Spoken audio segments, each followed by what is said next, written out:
श्री कृष्ण, जय श्री कृष्ण, जय श्री कृष्ण।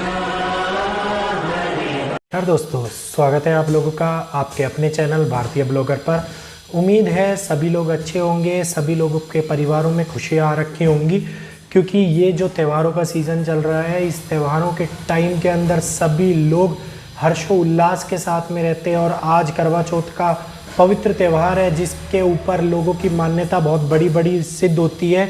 तो इसी सारी घटनाक्रम के बीच में अब फिर से भविष्य मालिका के बारे में थोड़ा सा मैं आप लोगों को बताने जाऊंगा, जिस भविष्य मालिका के अंदर हर बात की चर्चा करी गई है, हर आने वाले बुरे समय के बारे में बताया है। बहुत लोग कहते हैं कि भविष्य मालिका के अंदर क्या अच्छी बातों के बारे में नहीं बताया है। तो दोस्तों, भविष्य मालिका के अंदर केवल और केवल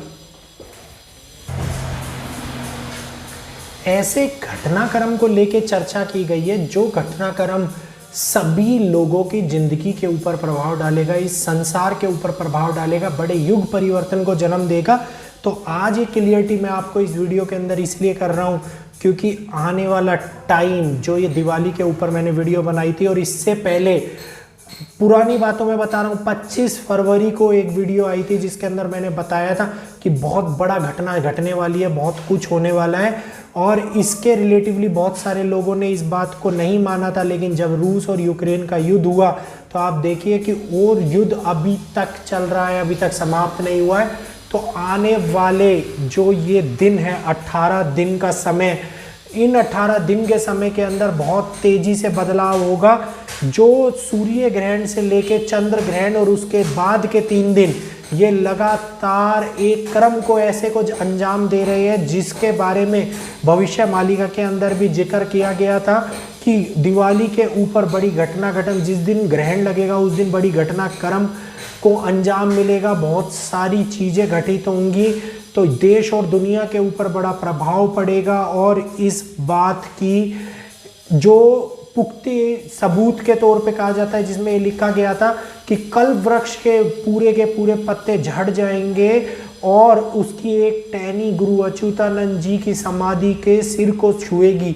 तो वो घटना ऑलरेडी घटित हो चुकी है। और अब ये जो 18 दिन का समय मैंने ज्योतिष आंकलन के अनुसार भविष्य मालिका की तुलना करके निकाला, तो इस समय के ऊपर ये ग्रहों की स्थिति, ये आकृति, ये एक प्रकार का आप कहिए कि ऐसा घटनाक्रम को अंजाम मिल रहा है कि जो घटनाक्रम अगर इस 18 दिन के अंदर विश्व के अंदर युद्ध के रिलेटिवली कोई बड़ी घटना हुई तो उसमें सारे के सारे देश सम्मिलित हो जाएंगे, सारे के सारे देश एक दूसरे से युद्ध के अंदर लगने लग जाएंगे। लेकिन अगर ये 18 दिन किसी प्रकार से बीत गए और निकल गए तो इन 18 दिनों के बाद में थोड़ी सी ये पहर आगे खिसक जाएगा।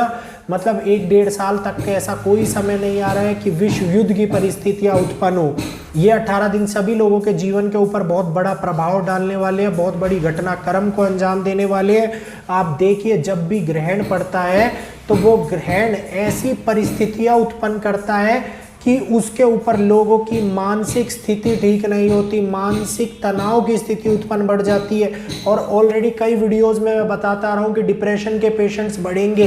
तो जो नेगेटिव एनर्जी सोर्स जब ये आता है तो वो बहुत तेजी से सभी लोगों के जीवन के ऊपर प्रभाव डालता है। इस समय में अनचाहे तनाव, अनचाही मानसिक स्थिति जो लोगों के जीवन के अंदर परेशानियां लेके आती हैं, तो दिवाली जो सबसे महत्वपूर्ण त्यौहार माना जाता है वो इस समय में ऐसे पहर को दर्शा रही है, ऐसे क्रियाकलापों को दर्शा रही है जो लोगों के लिए शुभ नहीं है।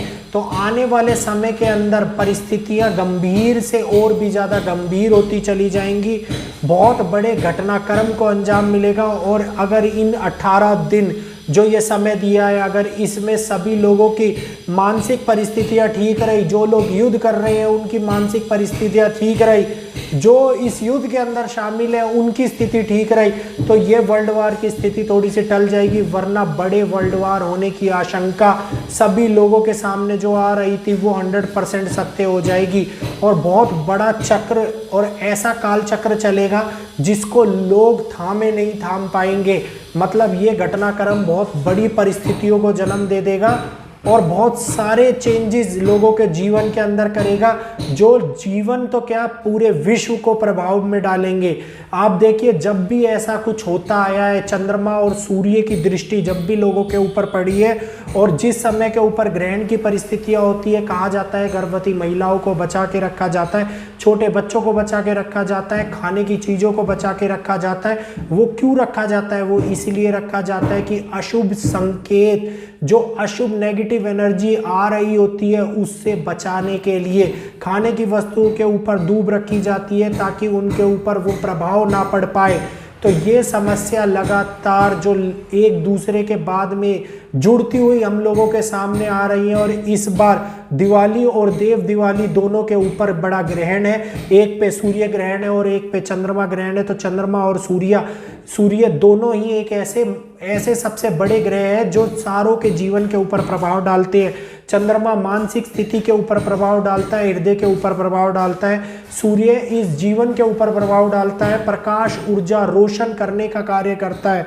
तो अब वो स्थिति आ रही है जो वर्ल्ड वार की स्थिति उत्पन्न कर सकती है, और वर्ल्ड वार अगर हुआ तो बहुत बड़ी हिंसा होगी। और जैसा कि हर जगह भविष्यवाणियों में लिखा गया है, बाबा वेंगा भी यही भविष्यवाणी करी है, नास्ट्रेडमस ने भी यही भविष्यवाणी करी है, भविष्य मालिका के अंदर भी यही भविष्यवाणी हुई है कि इस समय के ऊपर बहुत बड़ा जनसंहार होगा। तो वो जनसंहार वर्ल्ड वार की स्थिति के मध्य में ही उत्पन्न हो सकता है और वर्ल्ड वार के कारण ही उत्पन्न हो सकता है। तो दुआ कीजिए, ईश्वर से ये प्रार्थना कीजिए कि 18 दिन का जो समय है ये निकल जाए, क्योंकि पिछली बार इन दिनों ने युद्ध करवा दिया था और इस बार हो सकता है ये वर्ल्ड वार करा दे। सारे देश बहुत आक्रामक स्थिति के अंदर हैं, सभी लोग आक्रामक स्थिति के अंदर हैं, और जब मानसिक तनाव और मानसिक चेतना की भावना खत्म हो जाएगी तो ये स्थिति उत्पन्न होगी कि कब कौन सा ऐसा गलत फैसला ले लिया जाएगा जो सारी दुनिया को इस चपटे में ले लेगा, इस प्रभाव में ले लेगा। तो दोस्तों, आज से मिली इस वीडियो की जानकारी अगर आप लोगों को अच्छी लगी हो तो वीडियो को लाइक कीजिएगा, चैनल को सब्सक्राइब कीजिएगा। अब नई सीरीज हमारी भविष्य मालिका के साथ में इस भारतीय ब्लॉगर चैनल पर आ रही है, जिसके अंदर सभी ऐसी रहस्यमयी जगहों के बारे में भी आप लोगों को बताया जाएगा जो हमारे भारतवर्ष के अंदर बहुत ही